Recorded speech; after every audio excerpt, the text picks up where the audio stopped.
pse e fshihni kreun e organizatë kriminale Edi Ramën nga parlamenti? Pse ai nuk paraqitet në asnjë interpelancë? Pse turprohi nga veprat e tij dhe nuk e nxirrni, po pranoni tullgomotis në ato mbledhjet e asamblesë, çfarë don e çfarë nuk don?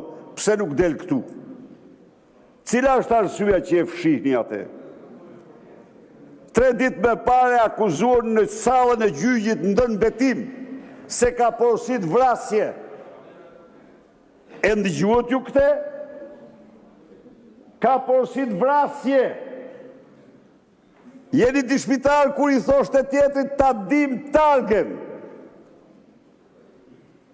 Kur i thua tjetrit të di targen, do të thot të marrë nishan. Ta di targen, i thoshte. E ke personale, thoshte, e ke, i thot tjetrit personale. Ja që i del dëshmitarin gjyq, tani i thot që ka porosit vrasje. Prandaj ka s'del këtu aj. A ekziston për këtë mazhorancë, për këtë pseudo-mazhorancë ligji konfliktit interesit? Jo.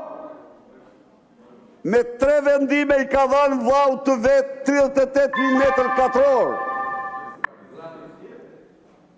Sarajet e tij janë me 8.400 metër katror. Obor, park, të deklaruara vetëm 4.000. Edhe ato nga tokë bujqësore të shtruara në kopsht. Me ajni. Pse fshihni ju Edi Ramën? Si do të kaloni ju në këtë mënyrë? Mbaroj koha, zoti Berisha. Të mbaroj koha, ju lutem, ishte replik. Fjalia e fundit, përfundoni, s'ka nevojë. S'ka nevojë. Përshëm, që ka porosit vrasje me te. Ne e thuj pak, zotëri, se është deklarat në betim, është dëshmi në betim ajo, para gjykatësit.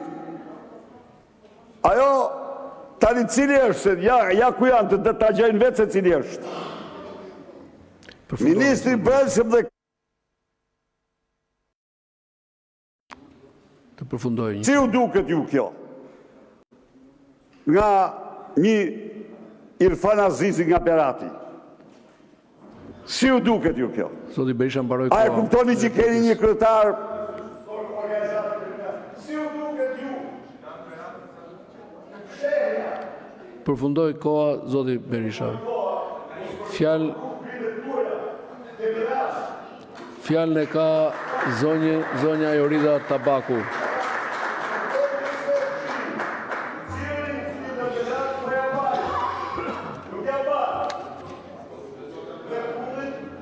Ju lutem lironi foltoren për zonjën Tabaku.